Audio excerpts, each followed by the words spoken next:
Good morning po sa ating lahat mga ma'am sir. Yan, dito tayo ngayon ulit sa aming bayan, Balongaw, Pangasinan. May sisilipin po ako dito.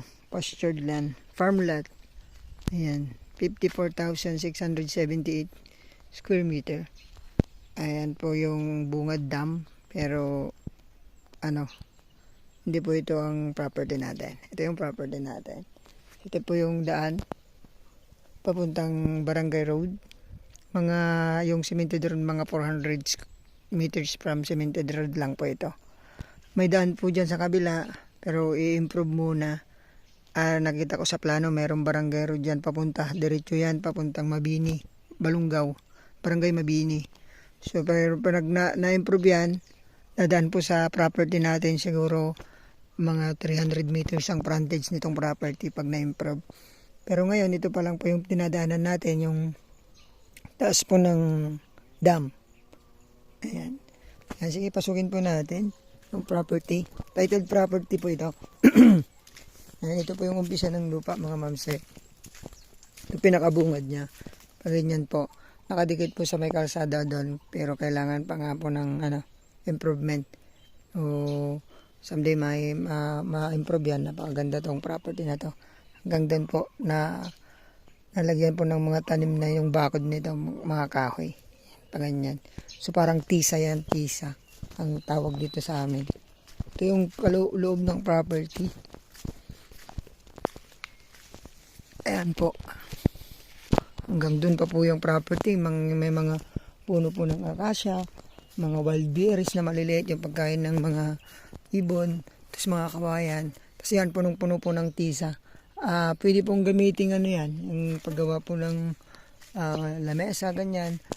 Kasi matitibay po yung mga kahoy na yan. Tapos yung iba po, ginagamit po yan dito ng kubo ng kanilang mga alaging hayop, baboy, ganyan, kambing.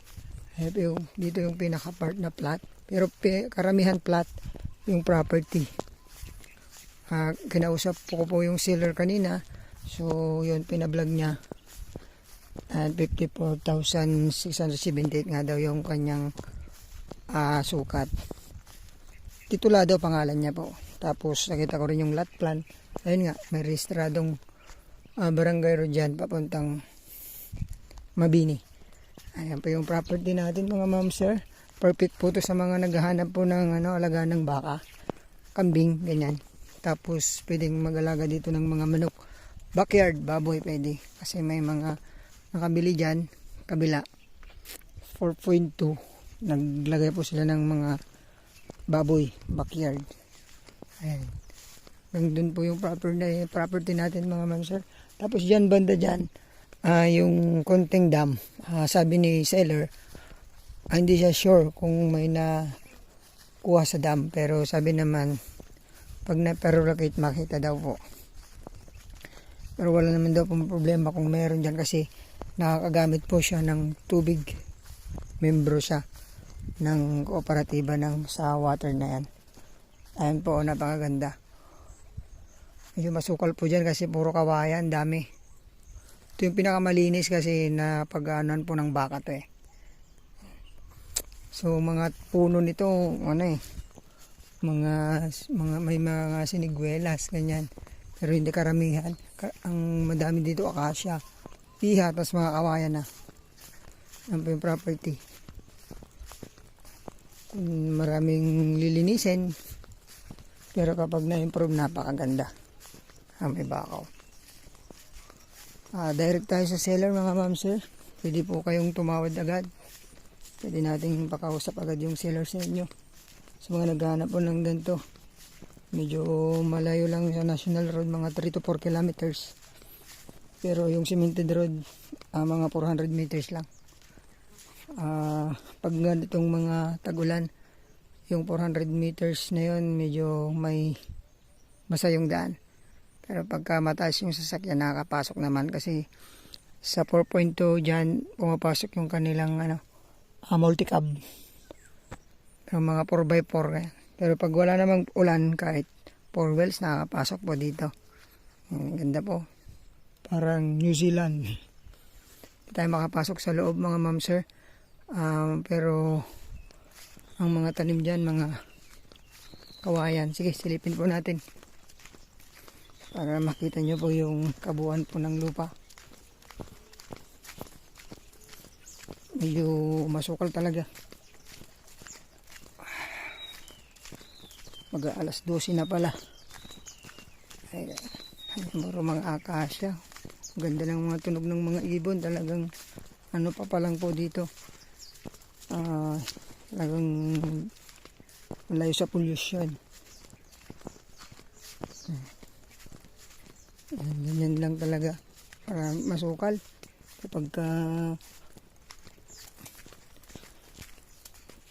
ayan, puro kawayan. May pugo pa. Ayan, mas maganda sa bungad. May mga bayabas. Akasya, kawayan. So, balik po tayo sa kasi medyo masukal na.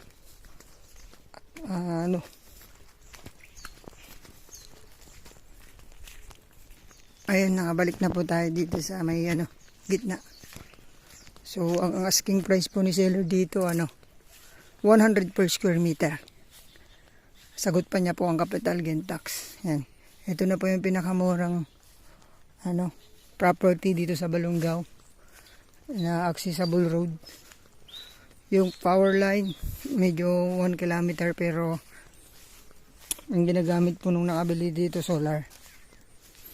Tapos banda yan sa mga manukan, mga panabong, nakapagpakabit na rin sila ng kuryente. So kaya naman kapag magpapakabit tayo ng kuryente. Medyo malayo-layo lang talaga. Ayan po, ang kabuuan po ng property na inaalok ko sa inyo ngayon, 54,670 square meter. Sana magustuhan nyo. Ingatan po kayo lagi ng Panginoon. God bless po.